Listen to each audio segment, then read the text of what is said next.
गुरु पर्व के पवित्र पर्व के इस आयोजन पर हमारे साथ उपस्थित सरकार में मेरे सहयोगी श्री हरदीप सिंह पुरी जी, श्री जॉन बारला जी, राष्ट्रीय अल्पसंख्यक आयोग के चेयरमैन श्री लालपुरा जी, सिंह साहब भाई रणजीत सिंह जी, श्री हरमित सिंह कालका जी और सभी भाइयों बहनों, मैं आप सभी को और सभी देशवासियों को गुरु पर्व की, प्रकाश पर्व की ढेर सारी शुभकामनाएं देता हूं। आज ही देश में देव दीपावली भी मनाई जा रही है। विशेषकर काशी में बहुत भव्य आयोजन हो रहा है। लाखों दियों से देवी देवताओं का स्वागत किया जा रहा है।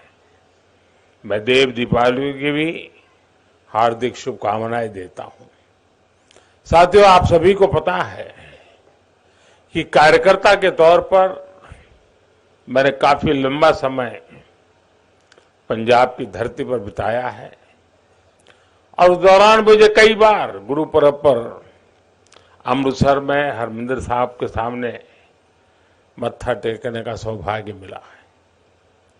अब मैं सरकार में हूं तो इसे भी मैं अपना और अपनी सरकार का बहुत बड़ा सौभाग्य मानता हूं कि गुरुओं के इतने अहम प्रकाश पर्व हमारी ही सरकार के दौरान आए। हमें गुरु गोविंद सिंह जी के 350वें प्रकाश पर्व मनाने का सौभाग्य मिला। हमें गुरु तेग बहादुर जी के 400वां प्रकाश पर्व मनाने का सौभाग्य मिला। और जैसा अभी बताया गया, लाल किले पर तो बहुत एक ऐतिहासिक और पूरे विश्व के एक संदेश देने वाला कार्यक्रम था। 3 साल पहले हमने गुरु नानक देव जी का 550वां प्रकाशोत्सव भी पूरे उल्लास से देश और विदेश में मनाया है। साथियों, इन विशेष अवसरों पर देश को अपने गुरुओं का जो आशीर्वाद मिला, उनकी जो प्रेरणा मिली, वो नए भारत के निर्माण की ऊर्जा बढ़ा रही है। आज जब हम गुरु नानक देव जी का 553वां प्रकाश पर्व मना रहे हैं तो ये भी देख रहे हैं कि इन वर्षों में गुरु आशीर्वाद से देश ने कितनी ऐतिहासिक उपलब्धियां हासिल की है। साथियों, प्रकाश पर्व का जो बोध सिख परंपरा में रहा है, जो महत्व रहा है, आज देश भी उसी तन्मयता से कर्तव्य और सेवा परंपरा को आगे बढ़ा रहा है। हर प्रकाश पर्व का प्रकाश देश के लिए प्रेरणा पुंज का काम कर रहा है।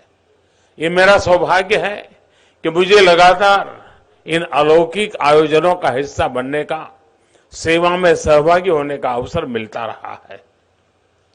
गुरु ग्रंथ साहब को शीश नवाने का ये सुख मिलता रहे, गुरुबानी का अमृत कानों में पड़ता रहे और लंगर के प्रसाद का आनंद आता रहे, इससे जीवन के संतोष की अनुभूति भी मिलती रहती है और देश के लिए, समाज के लिए समर्पित भाव से निरंतर काम करने की ऊर्जा भी अक्षय बनी रहती है। इस कृपा के लिए गुरु नानक देव जी और हमारे सभी गुरुओं के चरणों में जितनी बार भी नमन करूं वो कम ही होगा। साथियों, गुरु नानक देव जी ने हमें जीवन जीने का मार्ग दिखाया था। उन्होंने कहा था, नाम जपो, कीरत करो, वंड छको, यानी ईश्वर के नाम जप करो, अपने कर्तव्य पर चलते हुए मेहनत करो और आपस में मिल बांट करके खाओ। इस एक वाक्य में आध्यात्मिक चिंतन भी है, भौतिक समृद्धि का सूत्र भी है और सामाजिक समरसता की प्रेरणा भी है। आज आजादी के अमृत काल में देश इसी गुरु मंत्र पर चलकर 130 करोड़ भारतवासियों के जीवन कल्याण की भावना से आगे बढ़ रहा है। आजादी के अमृत काल में देश ने अपनी संस्कृति, अपनी विरासत और हमारी आध्यात्मिक पहचान पर गर्व का भाव जागृत किया है। आजादी के अमृत काल को देश ने कर्तव्य की पराकाष्ठा तक पहुंचाने के लिए कर्तव्य काल के रूप में माना है और आजादी के इस अमृतकाल में देश समता, समरसता, सामाजिक न्याय और एकता के लिए सबका साथ, सबका विकास, सबका विश्वास और सबका प्रयास के मंत्र पर चल रहा है। यानी जो मार्गदर्शन देश को सदियों पहले गुरुवाणी से मिला था, वो आज हमारे लिए परंपरा भी है, आस्था भी है और विकसित भारत का विजन भी है। साथियों, गुरु ग्रंथ साहब के रूप के हमारे पास जो अमृत वाणी है, उसकी महिमा, उसकी सार्थकता समय और भूगोल की सीमाओं से परे है। हम ये भी देखते हैं कि जब संकट बड़ा होता है तो समाधान की प्रासंगिकता और भी बढ़ जाती है। आज विश्व में जो अशांति है, जो अस्थिरता है, आज दुनिया जिस मुश्किल दौर से गुजर रही है, उसमें गुरुओं साहब की शिक्षाएं और गुरु नानक देव जी का जीवन एक मशाल की तरह विश्व को दिशा दिखा रहा है। गुरु नानक जी का प्रेम का संदेश बड़ी से बड़ी खाई को पाट सकता है और इसका प्रमाण हम भारत की धरती से ही दे रहे हैं। इतनी भाषाएं, इतनी बोलियां, इतने खान पान, रहन सहन के बावजूद हम एक हिंदुस्तानी होकर रहते हैं, देश के विकास के लिए खुद को खपाते हैं। इसलिए हम जितना अपने गुरुओं के आदर्शों को जिएंगे, हम जितना आपसी विभेदों को दूर करके एक भारत श्रेष्ठ भारत की भावना को मजबूत करेंगे, हम जितना मानवता के मूल्यों को प्राथमिकता देंगे, हमारे गुरुओं की वाणी उतनी ही जीवंत और प्रखर स्वर से विश्व के जन जन तक पहुंचेगी। साथियों, बीते 8 वर्षों में हमें गुरु नानक देव जी के आशीर्वाद से सिख परंपरा के गौरव के लिए निरंतर काम करने का अवसर मिला है और ये निरंतरता लगातार बनी हुई है। आपको पता होगा, अभी कुछ दिन पहले ही मैं उत्तराखंड माणा गांव गया था। इस यात्रा में मुझे गोविंद घाट से हेमकुंड साहब के लिए रोपवे प्रोजेक्ट के शिलान्यास का सौभाग्य मिला।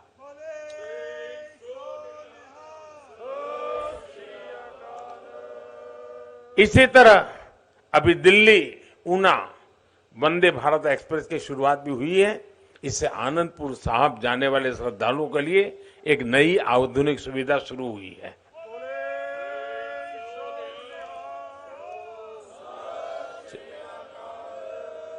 इससे पहले गुरु गोविंद सिंह जी से जुड़े स्थानों पर रेल सुविधाओं का आधुनिकीकरण भी किया गया है। हमारी सरकार दिल्ली कटरा अमृतसर एक्सप्रेसवे के निर्माण में भी जुटी है। इससे दिल्ली और अमृतसर के बीच दूरी 3-4 घंटे कम हो जाएगी। इस पर हमारी सरकार 35,000 करोड़ रुपए से अधिक खर्च करने जा रही है। हरमंदिर साहब के दर्शनों को आसान बनाने के लिए यह भी हमारी सरकार का एक पुण्य प्रयास है। और साथियों, ये कार्य केवल सुविधा और पर्यटन की संभावनाओं का विषय नहीं है। इसमें हमारे तीर्थों की ऊर्जा, सिख परंपरा की विरासत और एक व्यापक बोध भी जुड़ा है। ये बोध सेवा का है, ये बोध स्नेह का है, ये बोध अपनेपन का है, ये बोध श्रद्धा का है। मेरे लिए शब्दों में बताना कठिन है। जब दशकों के इंतजार के बाद करतारपुर साहिब कॉरिडोर खुला था, हमारा प्रयास रहा है कि सिख परंपराओं को सशक्त करते रहें, सिख विरासत को सशक्त करते रहें। आप भली भांति जानते हैं कि कुछ समय पहले अफगानिस्तान में किस तरह हालात बिगड़े थे। वहां हिंदू सिख परिवारों को वापस लाने के लिए हमने अभियान चलाया। गुरु ग्रंथ साहब के स्वरूपों को भी हम सुरक्षित लेकर आए। 26 दिसंबर को गुरु गोविंद सिंह जी के साहबजादों के महान बलिदान की स्मृति में वीर बाल दिवस मनाने की शुरुआत भी देश ने की है। देश के कोने कोने में भारत की आज की पीढ़ी, भारत की आने वाली पीढ़ियों ये जाने तो सही कि इस महान धरती की क्या परंपरा रही है। जिस धरती पर हमने जन्म लिया, जो हमारी मातृभूमि है, उसके लिए साहबजादों जैसा बलिदान देना कर्तव्य की वो पराकाष्ठा है जो पूरे विश्व इतिहास में भी कम ही मिलेगी। साथियों, विभाजन के हमारे पंजाब के लोगों ने, हमारे देश के लोगों ने जो बलिदान दिया, उसकी स्मृति में देश ने विभाजन विभीषिका स्मृति दिवस की शुरुआत भी की है। विभाजन के शिकार हिंदू सिख परिवारों के लिए हमने सीएए कानून बनाकर उन्हें नागरिकता देने का भी एक मार्ग बनाने का प्रयास किया है। अभी आपने देखा होगा, गुजरात ने विदेश में पीड़ित और प्रताड़ित सिख परिवारों को नागरिकता देकर उन्हें एहसास दिलाया है कि दुनिया में सिख कहीं भी है, भारत उसका अपना घर है।